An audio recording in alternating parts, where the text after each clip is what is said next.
ឆ្លើយតបក្តីបារម្ភរឿងព្រំដែនសម្ដេចធិបតីហ៊ុនម៉ាណែតប្រាប់ពលរដ្ឋខ្មែរនៅបារាំង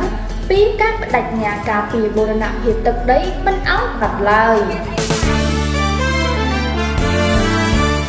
មុនការវិលត្រឡប់មកកម្ពុជាបន្ទាប់ពីបញ្ចប់ទស្សនកិច្ចការងារនៅប្រទេសបារាំងសម្ដេចធិបតីហ៊ុនម៉ាណែតនិងលោកជំទាវបានអញ្ជើញទទួលទានអាហារពេលល្ងាចនៅភោជនីយដ្ឋានដែលជារបស់ប្រជាពលរដ្ឋខ្មែរនៅទីក្រុងនេះក្នុងគ្រាចុះប្រាអាស្រ័យដោយផ្ទាល់នេះពលរដ្ឋខ្មែរនៅទីនោះបានលើកឡើងពីក្តីបារម្ភចំពោះបញ្ហាព្រំដែនដែលកំពុងកើតឡើងរវាងប្រទេសកម្ពុជានិងប្រទេសថៃ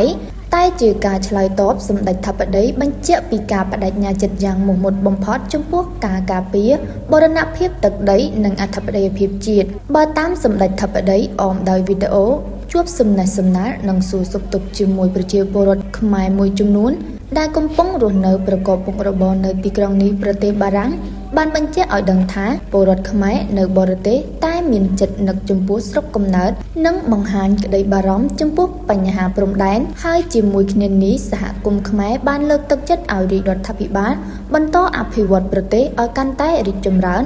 និងធានារក្សាឲ្យបាននូវសន្តិភាពសំណេររបស់សម្ដេចធិបតីទោះបីជាបងប្អូនរស់នៅឆ្ងាយពីស្រុកកំណើតយ៉ាងណាក៏ដោយក៏ការគិតគូរពីស្រុកកំណើតរបស់ខ្លួនមានជាប់ជាប្រចាំពួកគាត់ប្រាប់ខ្ញុំថាសម្ដេចធ្វើយ៉ាងណាអភិវឌ្ឍប្រទេសយើងឲ្យកាន់តែរីកចម្រើនហើយកុំឲ្យមានសង្គ្រាមទៀតអី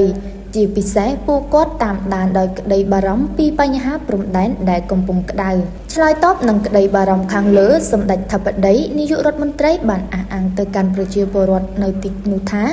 រាជរដ្ឋាភិបាលកម្ពុជាបដិញ្ញាចិត្តដាច់ខាតក្នុងការការពារបូរណភាពទឹកដីនិងស្វែងរកដំណោះស្រាយតាមសន្តិវិធីដើម្បីជៀសវាងសង្គ្រាម